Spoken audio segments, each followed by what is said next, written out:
Hey everybody, Mackenzie Lambert here, your host for Mech and the Movies.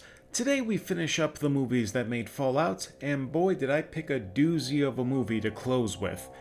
This installment, we're taking a look at Mick Jackson's Threads. The film starts with a young Sheffield couple, Ruth and Jimmy, both trying to come to terms with the fact that Ruth is pregnant. They're scared to break the news to their respective parents, but better to tackle the situation head on. As this early portion progresses, the parents of Ruth and Jimmy become more supportive and want to help them make a home for their child.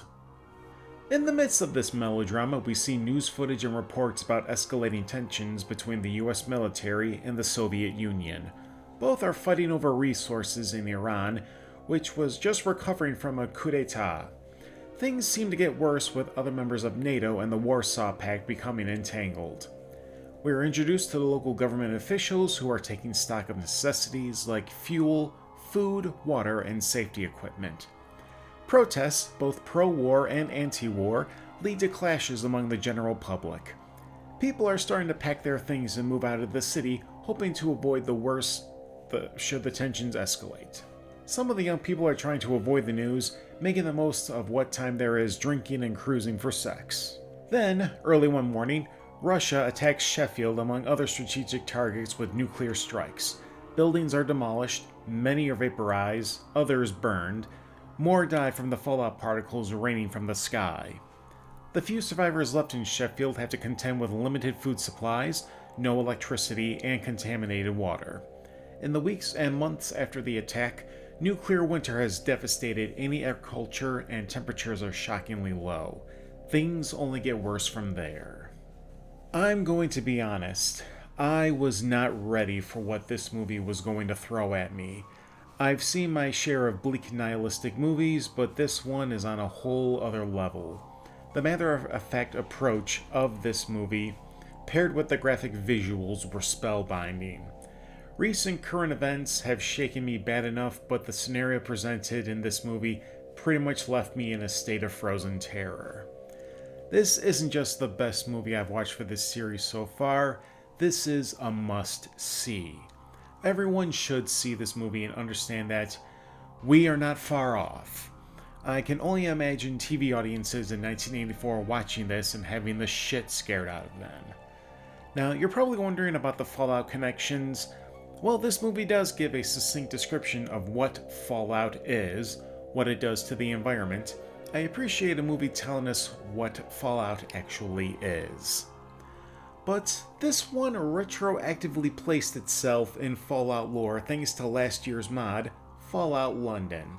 You get to explore a post-apocalypse London and experience all the dangers that entails. The mascot traffic warden from Threads is an NPC, and he's just as scary in-game as he is in film.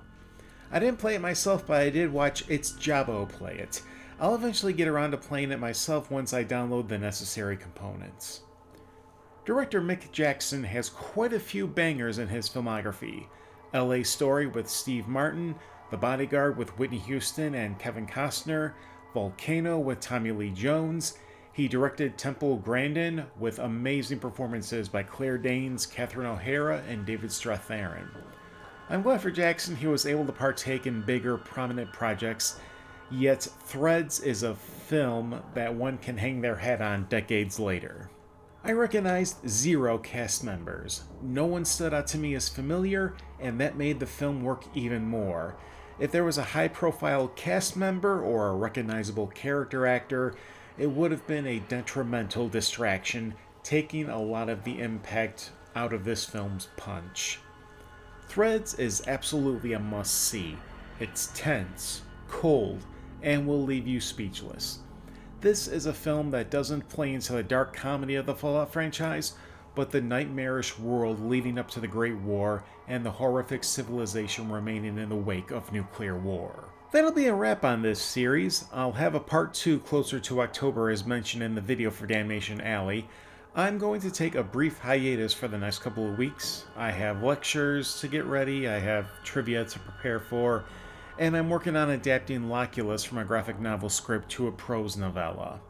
I'll have new content uploading starting in April. In the meantime, I'll continue putting up the podcast excerpts. There'll be about 2 a week. Until then, this is Mackenzie Lambert from Mac and the Movies.